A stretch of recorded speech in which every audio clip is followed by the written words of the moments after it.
24 మధ్య కేంద్ర ప్రభుత్వం ద్వారా అప్పటి ప్రభుత్వంలో 17 medical colleges with hospitals sanction అయిన విషయం అందరికీ తెలిసిందే. మరి ఆనాటి ప్రభుత్వంలో కేవలం 7 మాత్రమే పూర్తి చేసి కొన్ని చిన్న ఇబ్బందులు ఉన్నా కూడా పూర్తి చేయడం జరిగింది. ఇప్పుడు మిగిలిన 10 కాలేజెస్ని పీపీపీ మోడ్లో పూర్తి చేయడానికి 2 ఫేజెస్లో బిడ్స్ పిలవటానికి తయారు చేసిన డ్రాఫ్ట్ ఆర్ఎఫ్పి మరియు కన్సెషన్ అగ్రిమెంట్లకు కేబినెట్ ఆమోదం తెలపడం జరిగిందని చెప్పేసి నేను మనవి చేస్తాను.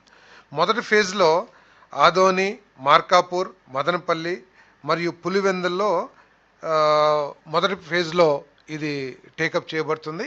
మిగిలిన 6 కాలేజెస్ ఏదైతే ఉన్నాయో ఆ 6 కాలేజెస్కి కూడా ఫీజిబిలిటీ రిపోర్ట్ రాగానే దానికి కూడా వెంటనే ఇటువంటి ఆర్ఎఫ్పిని మళ్ళీ ఇచ్చి దానికి కూడా పీపీపీని తయారు చేస్తాం జరుగుతుందని చెప్పేసి మనం చేస్తాను. ఏదేమైనా కూడా ఈ 10 కాలేజెస్లో కూడా 27, 28, 2027, 2028 అకాడమిక్ ఇయర్కి అడ్మిషన్స్ జరిగే విధంగా ఈ కాలేజెస్ని పూర్తి చేయాలని చెప్పేసి కూడా మరి సూచించడం జరిగిందని చెప్పేసి నేను మనవి చేస్తాను.